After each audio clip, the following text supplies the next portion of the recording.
Welcome into NESN and NESN Bets Kickoff. George Balekji here with Claudia Bellofatto. We got 4 games to bet on in the 4 o'clock window for the NFL. Let's first start with the Cardinals and the Falcons. Falcons out in Arizona, the return of Kyler Murray. The spread on this game, 2.5 in favor of Atlanta. So Arizona, the road dog. When you see the spread in total in this one, Claudia, what are you thinking here?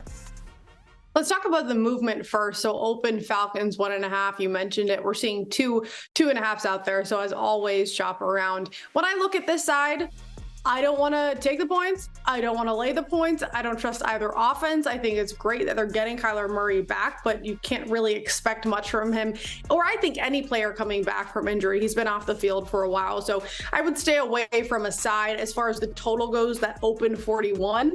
So that's a lot of movement on the over. We've seen lots of 43.5s, 44, and of course that movement has a lot to do with Murray's return. But honestly, the offenses, I don't know if I agree with this market movement. Taylor Heineke's still getting comfortable with Atlanta's offense and their system taking over for Ritter. So if anything, because this market has pushed that number up so high, I'd maybe step back and take the under at this point. Arizona's defense allowing 26 or more points in 4 of its last 5 games. Like you said, we see the total at 43.5. Not just Kyler Murray returning for the Cardinals, but also James Conner off the IR, finally back. Their dominant RB1 on this offense. The big thing, though, Kyler Murray, 335 days since his last football game. Going to step in. Timing's going to be an issue. We've seen him a quarterback coming back from injury. We've seen him as well just be a guy that can either win games or completely wreck them. Total side, I'm with you. I'm staying away. But let's take a look at the better bet we have, because there's 2 premier running backs in this. Bijan Robinson, 56.5 rushing yards is his over-under prop. James Conner, 52.5 rushing yards. That's what his over-under is set at. Which one to you, in your mind, is the better bet? Which running back to bet on in this game?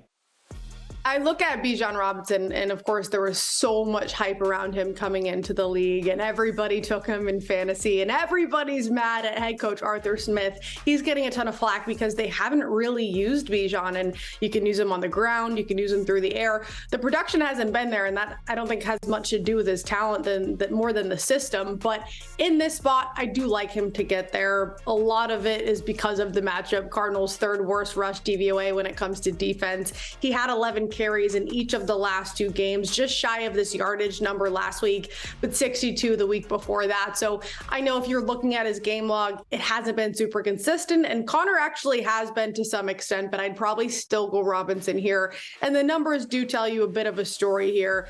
Not a huge difference in the numbers, but 56.5 market is saying they believe in Robinson a little bit more versus Conner at 52.5. I'm with you in that. Everyone's mad at Arthur Smith, me included, because just figure out what you want to do as premier back. But what he alluded to, hey, this is a rookie that was the guy at Texas, had to go through the offseason workouts, bowl games, draft prep. It gets exhausting when you get to your rookie season. Now you're learning to play NFL football. He wants to save his legs for the second half of the season. Well, this is it right here. It's week 10, but still, like you said, 11 carries the last 2 weeks. He can get to 60 yards with just a small amount of touches, but he could get even more against a really bad Cardinals defense, a team that is tanking, that wants a number 1 overall pick, that either wants Marvin Harrison Jr.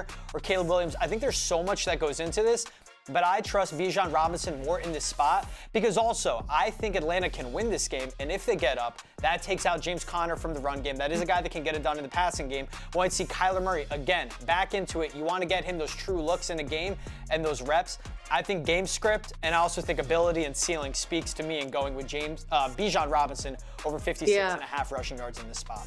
And actually, it's not like the Falcons defense is anything special, but they're one of the better teams against the run. So keep that in mind, too, if you're looking at James Conner. All right, let's move on to the next game. This one I love. Lions minus 2.5. You could still catch them at 2.5 in certain books at the Chargers. Total in this one, 49. Claudia, I got this number early. I'm surprised it stayed at this spot. Lions coming off a bye, more rested. Yes, it's in LA, but that's an away stadium, even when the Chargers are at home. What do you think about this spread or the total? Yeah, the fan base over there is pretty brutal. All of LA, I don't get it. It's like you have some of the best teams across all sports, and still the fandom is atrocious. But anyways, Chargers actually opened. The very, very early line on this was Chargers as the 1.5 point favorite, but you talked about it. Detroit now the favorite. It got as high as Detroit laying 3, back down to 2.5, 2. So again, shop around here. Not a ton of movement on the total, open 48.5 up to 49. You said it. It's a really good matchup. I'm expecting a lot of offense. offense, both top 10 in scoring. When it comes to sides, I do trust the Lions a bit more. Chargers is hard to trust with Staley, despite the talent on the roster, but their wide receiver room is banged up. Lions 6-2 ATS this season. So if I had to pick a side, I'd probably lay it. And now that it's under that key number of 3, I like it even more. Yeah, and key guy coming back for the Lions as well, David Montgomery. I mean, this team is as healthy as they've been all season long. Again, 2.5 to me, this number should be 3.5, 4, maybe 4.5. And I'd play it all the way up to almost a touchdown. I would go 6 and a hook if I can lay it, but I love this number at -2.5. I think this is such a good number for a Lions team that is one of the best in the NFL and a Chargers team that barely beat the Jets with Zach Wilson handing them the game on the platter. So I love the Lions. I'm laying the points in this one. To me, this is such a good number to get at a premier team. And how Detroit fans have been traveling this year, this will be a home game for the Lions. So we talked about the 2 quarterbacks in this one. Jared Goff, 277.5 passing yards is his prop. Justin Herbert, 264.5. What's a better bet for the quarterback to go over the yardage total in this game, Claudia? So I agree with the odds makers in terms of going with Goff, giving him the higher number, and I'd still probably go over for a few different reasons. One being the matchup. Chargers have allowed the 3rd most passing yards to the quarterback, 4th most completions, and that's nothing against Justin Herbert. I always say this could be the year for MVP for him, but he's facing a defense that's top 10 against the pass. I talked about the wide receiver room that's banged out. Palmer's out, Mike Williams. That's your 2 and 3rd guy when it comes to yardage on the team in the passing game. So again, nothing against Herbert, one of the best arms in the game, but Goff, I think, has a better opportunity to get over his yardage in this one with the matchup. David Montgomery coming back is huge for the run game, but that sets up the play action for Jared Goff to work with.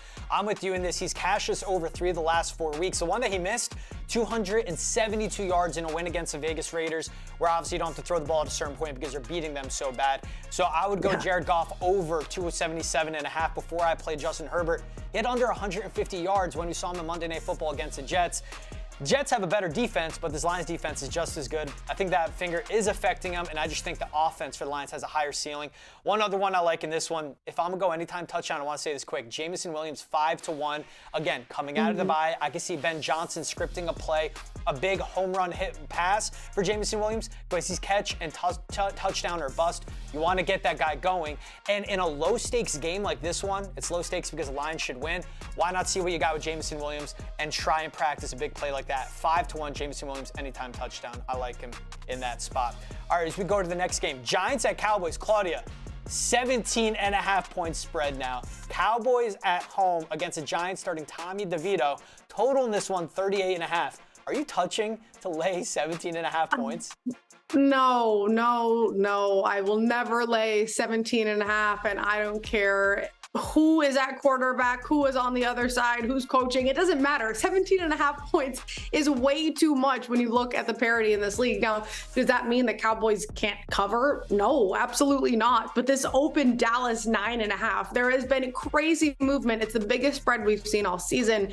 So with that, I'm not going to lay it, but I'm also not going to take it because I don't trust Tommy DeVito. No. Do I think this Giants game is going to have any sort of resemblance of what it looked like at the beginning of the season? No. But that's why we're seeing Dallas as big of as a 17.5 point favorite. I will say there's opportunity to live bet this because of that parity. Again, the Giants could come out and they could come out hot, wanting to prove everybody wrong, wanting to prove the odds makers wrong. Say they come out and they're the first to score, this line's going to come way down. And at that point, with a smaller spread, I would back the Cowboys here. In terms of the total, this opened 40.5. So you talked about it down to 38.5, some 39s out there. I don't really think I'd touch that either. If anything, it's a prop game for me or just live betting. Yeah, maybe the under, maybe this is 34-0, but like you said, this is one I want to stay away with that low total. I mean, the Cowboys can put up 38, 42 points themselves.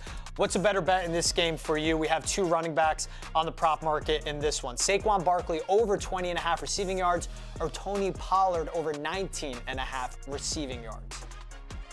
So I like Pollard a lot for rush attempts, especially with the game script. Dallas laying 17. They should bleed out the clock, have the opportunity to run the ball a lot. Giants allowing the 5th most rush attempts, 4th most rush yards. So I looked at Pollard just in the ground game. In terms of receiving yards, though, I actually do like Barkley. He averages almost 5 a game, 5th most targets of the running backs when it comes to the passing game. And it's going to be check down city for Tommy DeVito. I know he might be cocky and, he gets to sleep at mom's house. And so he gets a good rest and good food. And I get all of that, but he might be coming out feeling a little too hot, and coach is probably going to have to reel him in and say, don't go crazy. Don't try to force this down the field. Check down city to the tight ends, to the running back. So I think Barkley should get the targets there too. Yeah, look, Dallas is a long way from Cedar Grove. It's just 20 minutes from MetLife. Dallas is a flight away.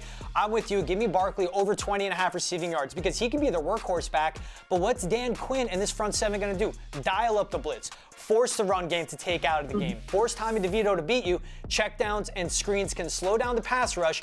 I think Barkley easily goes over 20.5 receiving yards. I would bet him over on his receiving prop before I touch Tony Pollard's. That's actually a bet I am making in this game. You said it's a prop bet type game for you. Same thing for me. Give me Barkley over 20.5 receiving yards. He can get it done in the screen game, checkdowns. He's also one of the best route running backs in the NFL as well. He's their best weapon on offense. He's going to get plenty of touches just to keep Tommy DeVito upright and healthy in this game. Finally, let's end out west. Commanders at Seattle. Commanders at Seahawks. This spread at 6 now. What are you thinking on this one? Yeah, so Seahawks was one of my 3 contest picks that we gave out on the show on Friday. And at the time I said, well, it's sort of a toss-up. The only reason I said it's a toss-up is for some reason the Seahawks offense decides to downplay to their opponents a lot. But this Commanders defense is absolutely atrocious. I think it's a really good bounce back spot for the Seahawks coming off of that blowout Ravens game. And if you look at who they've beaten, all of the bad teams, they have beaten by 6 or more points. So they should cover it in this one.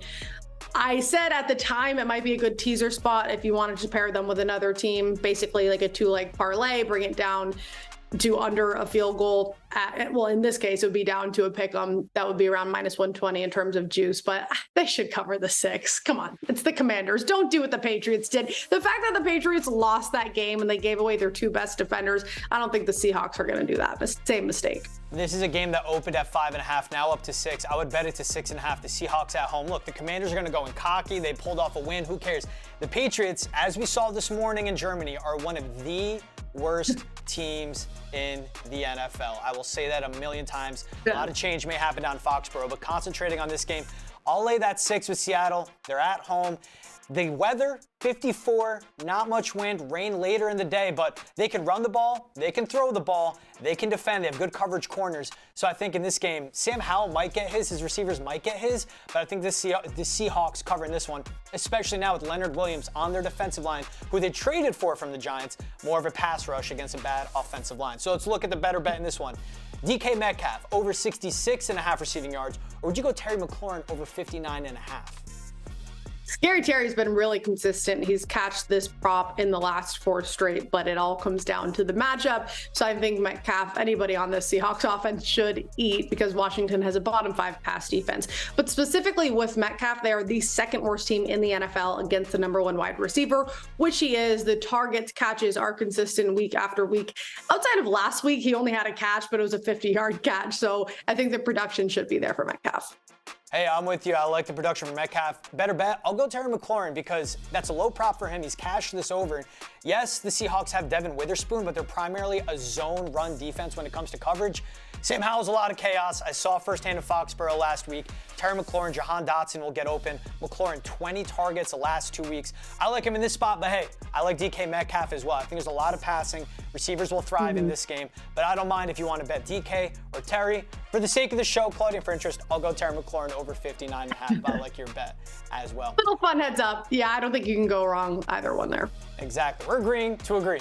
All right, that's it for NESN Bets Kickoff. Good luck on your 4 o'clock window. Make sure to log back in and lock it in, NESN.com at 7 p.m. as we'll preview Sunday night's game between the Raiders and the Jets. Claudia and myself will be right there. Thank you so much for watching.